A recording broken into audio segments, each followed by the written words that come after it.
నమస్తే, welcome to our channel. లావు శ్రీకృష్ణదేవరాయలు గారు లేపినటువంటి దుమారం ఏదైతే ఉందో పార్లమెంటులో లిక్కర్ స్కామ్కు సంబంధించి దాదాపు 4,000 కోట్లు అంటే 1,00,000 కోట్ల రూపాయల క్యాష్ ట్రాన్సాక్షన్స్ జరిగింది. అందులో కేవలం 634 కోట్ల రూపాయలు మాత్రమే డిజిటల్ పేమెంట్స్ జరిగింది.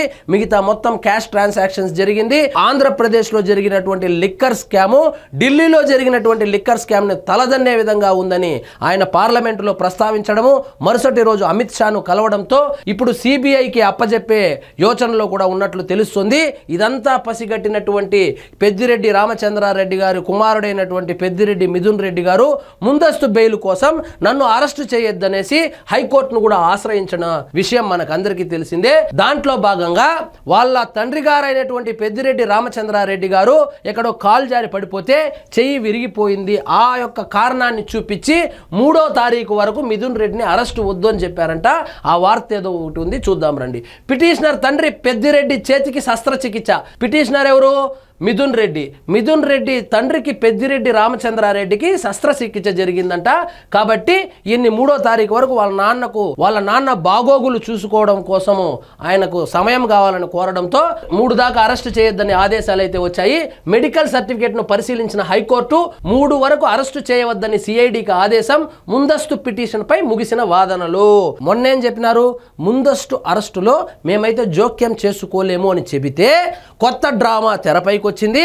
అదేమంటే పెద్దిరెడ్డి రామచంద్రారెడ్డి గారు సడన్ గా కాలు జారి పడిపోవడము, చెయ్యి విరిగిపోవడము, దానికి శస్త్రచికిత్స చేయడము.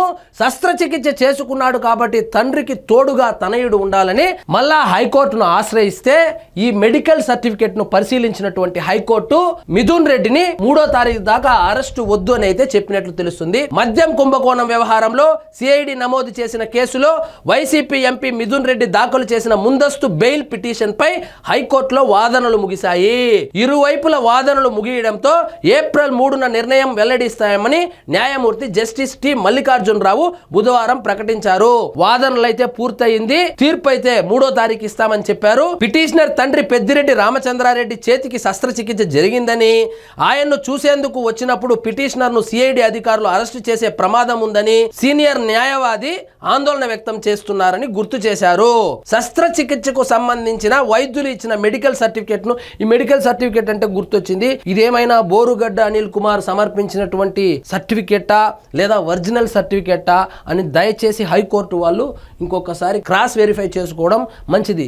ఎందుకంటే వీళ్ళ ట్రాక్ రికార్డ్ అలాంటిది. Borugadda Anil fake medical certificate పెట్టి హైకోర్టునే బురిడి కొట్టించి మధ్యంతర బెయిల్ పొందినటువంటి విషయం మనకు అందరికీ తెలిసింది. అలాంటి డ్రామానా లేకపోతే నిజంగానే పెద్దిరెడ్డి రామచంద్రారెడ్డి చేతికి గాయమై శస్త్రచికిత్స జరిగిందా అనేది తెలియవలసి ఉంది.